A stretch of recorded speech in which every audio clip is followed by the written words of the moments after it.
तो सबसे पहले बात करते हैं सूर्य रेखा की। सूर्य रेखा हथेली में ज़्यादातर लोगों के इस एरिया में होती है। कुछ इस तरह की सीधी रेखा जो नीचे से ऊपर की तरफ चलती है। दोस्तों आपको बताना चाहूँगा यह जो नंबर आपको आपकी स्क्रीन के ऊपर नज़र आ रहा है यह मेरा व्हाट्सएप नंबर है। अगर आप भी अपने हाथ की वीडियो बनवाना चाहते हैं या फ़ोन कंसल्टेशन लेना चाहते हैं तो आप हमें व्हाट्सएप के ज़रिए, सिग्नल के ज़रिए या फिर टेलीग्राम के ज़रिए मैसेज सेंड कर सकते हैं।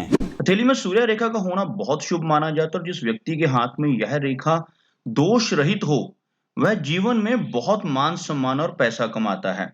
जिस व्यक्ति के हाथ में यह रेखा ना हो, उसे समाज में मान सम्मान बड़ी कठिनाई से प्राप्त होता है और जिस व्यक्ति के हाथ में ये रेखा नहीं होती, उसे आर्थिक तंगी का सामना भी लाइफ में करना पड़ सकता है। और ये रेखा जितनी क्लियर हो और कटी-फटी ना हो, अगर कुछ रेखाएँ इसको काट रही हैं, कुछ इस तरह से काट रही हैं या कुछ क्रॉस जैसे चिन्ह बन रहे हैं, तब यह रेखा जो है अपने पूरे प्रभाव नहीं दे पाती।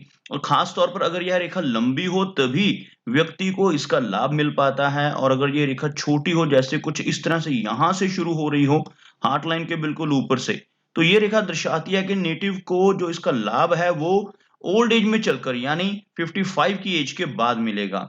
इसी तरह से एक रेखा होती है मरकरी लाइन जो इस एरिया से इस छोटी उंगली की तरफ चलती है। अगर इस तरह की कोई रेखा हाथ में मौजूद हो, इसको बुध रेखा कहा जाता है, जिनके हाथ पर ये रेखा होती है, ऐसे व्यक्ति बिज़नेस के मामले में बहुत ज़्यादा लकी होते हैं, व्यापार के ज़रिए काफ़ी अच्छा धन कमा सकते हैं, कम्युनिकेशन स्किल्स इनके बहुत अच्छे होते हैं, कैलकुलेशंस बहुत अच्छी होती हैं और ऐसे व्यक्ति बड़े बिज़नेसमैन बन सकते हैं। अब बात करते हैं कुछ छोटी-छोटी रेखाओं की।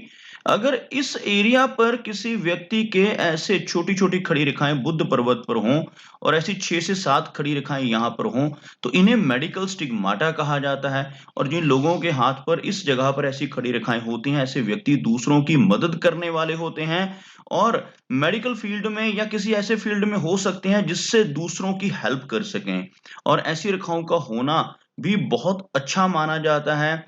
ऐसे व्यक्ति परोपकारी होते हैं, दूसरों की मदद किसी भी तरह से कर सकते हैं, अपने शब्दों से, अपने कर्मों से, अपनी सलाह या कंसल्टेशन से भी लोगों की हेल्प कर सकते हैं।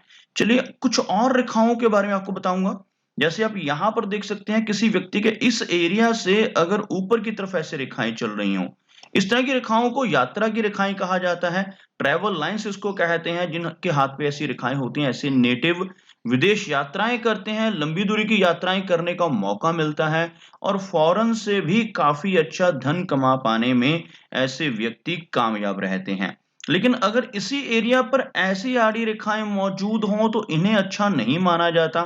ऐसी रेखाएँ नेटिव को छोटी दूरी की यात्राएँ तो ज़रूर देती हैं, लेकिन साथ ही साथ इन रेखाओं के होने की वजह से ऐसे व्यक्ति को एंग्ज़ायटी, स्ट्रेस और डिप्रेशन जैसी दिक्कतों का सामना भी करना पड़ सकता है। इसी तरह से ऐसी आड़ी रेखाएँ अगर मंगल पर्वत पे हों, यह जो एरिया रहता है हार्ट लाइन के नीचे का, तो ये रेखाएँ नेगेटिव होती हैं। ऐसी रेखाएँ होने से नेटिव को जेल यात्रा या मुकदमेबाजी जैसी चीज़ों का सामना करना पड़ता है और इनका जो प्रभाव है, काफ़ी नेगेटिव माना जाता है।